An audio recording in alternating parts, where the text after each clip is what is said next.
মণিপুর ইস্যুতে সংসদে ঝড়। মণিপুর নিয়ে আলোচনার জন্য রাজি রয়েছে মোদী সরকার।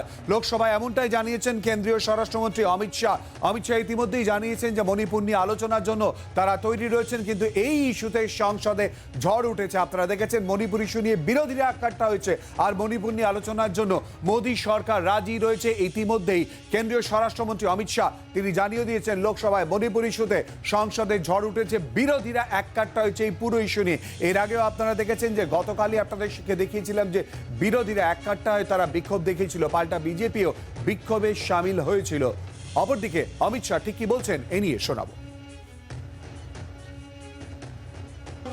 अभी जो नारे लगा रहे हैं उनको ना सहकार में इंटरेस्ट है, ना सहकारिता में इंटरेस्ट, ना दलितों में इंटरेस्ट है, ना महिलाओं के कल्याण में इंटरेस्ट।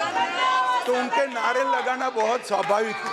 मगर मैं फिर से कहना चाहता हूं, मैंने आज दोनों सदन के विपक्ष के नेता को पत्र लिखा है कि कितनी भी लंबी चर्चा के लिए मैं तैयार हूं।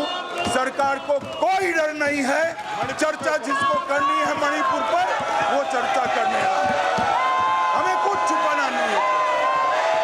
हमने दोनों विपक्ष के नेताओं को मैंने आज पत्र लिखा है। मैं कहता हूं कि जनता आपको देख रही है, चुनाव में जाना है, जनता के खौफ को ध्यान में रखे और मणिपुर जैसे संवेदनशील इश्यू पर चर्चा के लिए उचित माहौल सदन में बनाइए, ऐसी मेरी विनती है। आपका धन्यवाद। हमारे संगे এই মুহূর্তে রয়েছে আমাদের প্রতিনিধি रविंद्र कुमार। रविंद्र जी, अमित शाह ने कह दिया सरकार रेडी है पूरा विषय के ऊपर चर्चा के लिए, लेकिन ऑपोजिशन का रवैया क्या है अभी तक? देखिए, गृह मंत्री अमित शाह ने कल भी ये कहा था कि हम चर्चा के लिए तैयार हैं, आप क्यों भाग रहे हैं।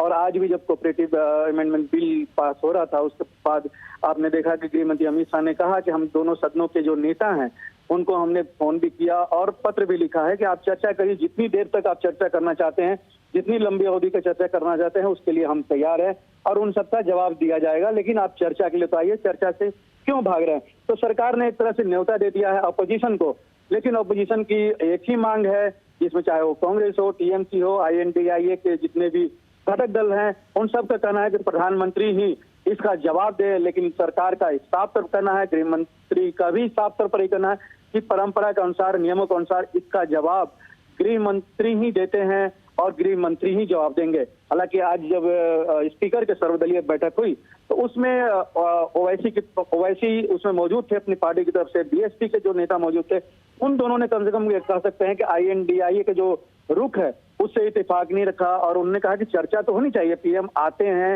या नहीं आते हैं वो अलग मुद्दा है, लेकिन चर्चा तो होनी चाहिए। तो कहीं ना कहीं अपोजिशन में भी अब दरार पड़ने लगी है इस मुद्दे को लेकर।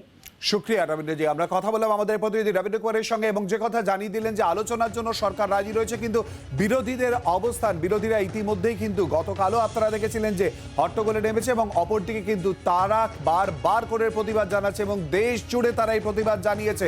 সঙ্গে বক্তব্য উঠে আসে যে মণিপুর নিয়ে এককাট্টা হয়ে রয়েছে বিরোধীরা, মণিপুরের পাশে থাকার বার্তা দেওয়া হচ্ছে ইন্ডিয়া জোটের তরফ থেকে। কিন্তু ইতিমধ্যেই সরকারও তার অবস্থান স্পষ্ট করেছে। সরকারের বক্তব্য এবং কেন্দ্রীয় স্বরাষ্ট্রমন্ত্রীর বক্তব্য আপনাদের সামনে তুলে ধরলাম যে সরকার এই পুরো বিষয় নিয়ে আলোচনার জন্য প্রস্তুত রয়েছে মণিপুর ইস্যুতে। আমাদের সঙ্গে এই মুহূর্তে টেলিফোন লাইনে রয়েছেন তৃণমূল সাংসদ সৌগত রায়।